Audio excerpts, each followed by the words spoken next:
ফজরের নামাজের এত গুরুত্ব, তার মধ্যে সংক্ষেপে আমি 10টা ফজিলতের কথা বলবো, এরপরে 10 রাত্রির ব্যাখ্যায় যাব। ফজরের নামাজের এত ফজিলত, রাসূল আকরাম সাল্লাল্লাহু আলাইহি ওয়াসাল্লাম বলেন, 1 নম্বর ফজিলত বলছি, যারা ফজরের সালাত আদায় করবে তাদের নাম মুনাফিকের খাতা থেকে নাম কেটে দেওয়া হবে। আর জোরে বলেন সুবহানাল্লাহ। এটা বুখারীর হাদিস, বুখারীর 657 নম্বর হাদিস। রাসূল আকরাম সাল্লাল্লাহু আলাইহি ওয়াসাল্লাম বলেন, যারা ফজরের নামাজ পড়বে আল্লাহ রাব্বুল আলামিন নিজ জিম্মায় তাদেরকে ফজরের নামাজ পড়ার কারণে তাদের নাম মুনাফিকের খাতা থেকে নাম কেটে দিবে। তার মানে বোঝা যায় যারা ফজরের নামাজ পড়বে না তাদের নাম মুনাফিকের খাতায় রয়ে যাবে। মুনাফিকের জন্য ফজরের নামাজ পড়া খুব কষ্টকর, কারণ মুনাফিক ইবাদত করে মানুষকে দেখানোর জন্য। মানুষ তাকে নামাজি বলবে, বাহবা দিবে, এই কারণে মুনাফিক নামাজ পড়ে।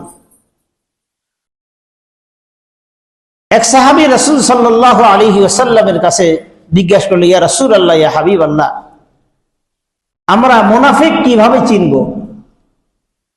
রাসূল সাল্লাল্লাহু আলাইহি ওয়াসাল্লাম বলেন, ফজরের নামাজ সালাম ফিরিয়ে পিছনের দিকে তাকাবে, দেখবে কে কে মসজিদে আসে নাই, তোমরা ধরে নিবে তারাই মুনাফিক।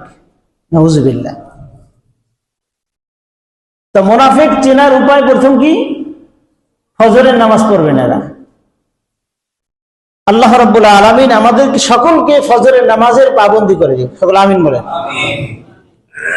2 নম্বর ফজিলত, রাসূল সাল্লাল্লাহু আলাইহি ওয়াসাল্লাম বলেন, মান সাল্লা সালাতিল ফাজরি ফি জামাআতি ফাহুয়া ফি জিম্মাতিল্লাহ, রাওয়াহু মুসলিম। আল্লাহর হাবিব সাল্লাল্লাহু আলাইহি ওয়াসাল্লাম বলেন, যে ব্যক্তি ফজরের নামাজ আদায় করলো, আল্লাহর হাবিব সাল্লাল্লাহু আলাইহি ওয়াসাল্লাম বলেন, ফাহুয়া ফি জিম্মাতিল্লাহ, আজকে ফজরের নামাজ যারা আদায় করলো, আগামীকাল ফজর পর্যন্ত আল্লাহ রাব্বুল আলামিন তার জিম্মাদারি হয়ে যাবেন। জোরে বলি সুবহানাল্লাহ। আজকে ফজর থেকে আগামী ফজর পর্যন্ত আল্লাহর জিম্মা চলে গেলাম। জি, জামাতের কথা এখনো বলিনি। জামাতের সব তো সেটা আলাদা। রাসূল বলেন, যে ব্যক্তি ফজরের নামাজ আজকে পড়লো, সে আগামীকাল ফজর পর্যন্ত আল্লাহ তাআলার জিম্মায় চলে গেল। সুবহানাল্লাহ। আর পুরুষ জামাতে তো আসবেই, জামাতে না আসলে তার নামাজই হবে না, এমন হাদিস আছে। কোনো কারণ ছাড়া সে যদি জামাতে না আসে, কারণ থাকতে হবে, সে মাযুর, এমন মাযুর যে হাইটা আসতে পারে না বা কেউ নিয়ে আসতে পারে না, এমন অন্ধ, রাস্তা চেনে না, অথবা রাস্তায় বের হলে শত্রু তাকে গুলি করে মেরে ফেলতে পারে, মৃত্যুর ভয় তার থাকতে পারে। এই কারণগুলো মানে ওজর ছাড়া ফজরের জামাত ত্যাগ যারা করবে তাদের নামাজই হবে না। তাহলে অবশ্যই জামাতের কথা বলা হয়েছে।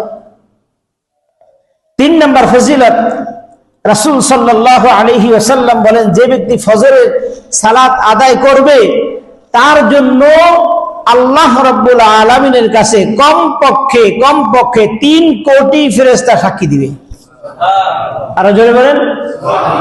একজনে ফাঁসি হইতে কয়জনের সাক্ষী লাগে? 3 জন বা 4 জনের যথেষ্ট। আর ফাঁসি থেকে মুক্তি পাইতে কয়জনের যথেষ্ট?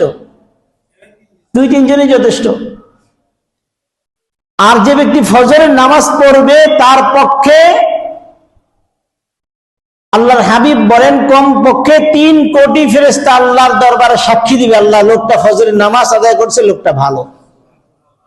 সবাই বলেন সুবহানাল্লাহ। এটা বুখারী হাদিস। 4 নম্বর ফজিলত, রাসূল আকরাম সাল্লাল্লাহু আলাইহি ওয়াসাল্লাম বলেন, যে ব্যক্তি ফজরের সালাত আদায় করলো